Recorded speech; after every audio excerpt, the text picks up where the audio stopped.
SQL's summing capabilities are really cool as far as calculating the min, the max, the average. But if you can only sum for an entire data set, then you'd have to build several queries with different where clauses to break that down and do further analysis. Fortunately, SQL also has the ability to group the data set and then perform a sum for each group. This diagram illustrates how SQL can group or separate or segment the data set into several smaller groups based upon values specified for certain columns. Then the summing operation happens for each individual group and one row is returned from each group. And then that's placed into a final data set. Let me show you how this happens in code. So we're still looking at the raw data table. There's the from clause. Then the group by clause will happen. And so for every category listed, it will segment that out, separate it into a separate group, one per category. Then it will go ahead and calculate the count, sum, average, min, max. And we can also list the category here as well, which brings us to an important point. When you're doing an aggregate query, let me scroll back up to here. Notice that every column was an aggregate function. And that makes sense because if we are returning a single row, we can only return aggregate or summary data. We can't return a specific value from one particular row because which row would we choose? Now when we're getting to the grouping, the legal columns would be any type of aggregate function or any type of group by column that we selected. So let's run this query so you can see the result and open up the result pane slightly. As you can see, there are three categories. So the group by function broke the result from the raw data into three separate, you can think of them as separate data sets, and then calculated the sum, the count, the average, and the min and the max for each category. Then we returned that category name along with the results.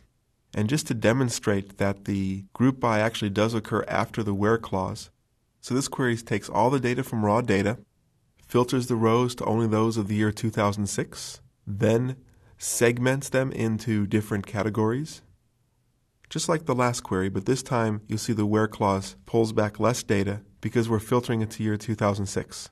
It's also possible to segment or to group by multiple columns.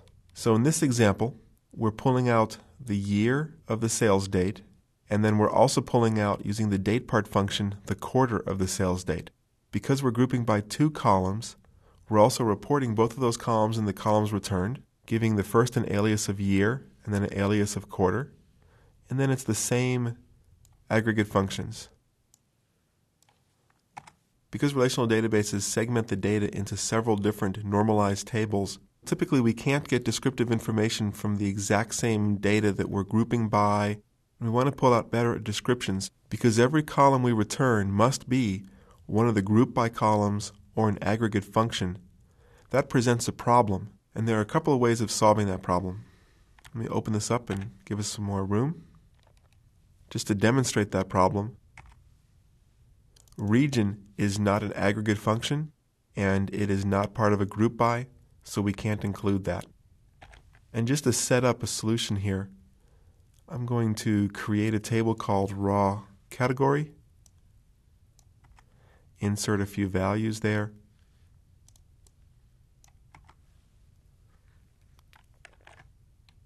so now we have a table called raw category with a good description of X, Y, and Z. And if we want to include that category name, here we've done a join so we can go get to the raw category table, and we've included the category name. But this will still cause a problem because category name is not part of the group by, nor is it an aggregate function. And in fact, there is the error. There's two ways to solve this. The cheesy way is to go ahead and just include category name as part of your group by. That's redundant. It'll cause performance problems in production environments. But if it's just an ad hoc quick query, hey, it's the simple way to get things done. And there's the result, and yes, we can see category name now listed because we included that in the group by. If it's a production environment, a much better solution is to use a subquery. This is a simple subquery. It doesn't reference anything in the outer query. We can run it by itself. We can get the result. the subquery now with the alias of SQ, and this is being used as a derived table. We can take the category column and join that with raw category ID in the category table, and that's how we can pull out the category name from the category table. The advantage here is that SQL Server only has to group by one column, not looking up any other columns or doing any other additional checks. So for a large production system for complicated reporting, this is by far the recommended solution for including descriptive information beyond the categories actually being used for the group by.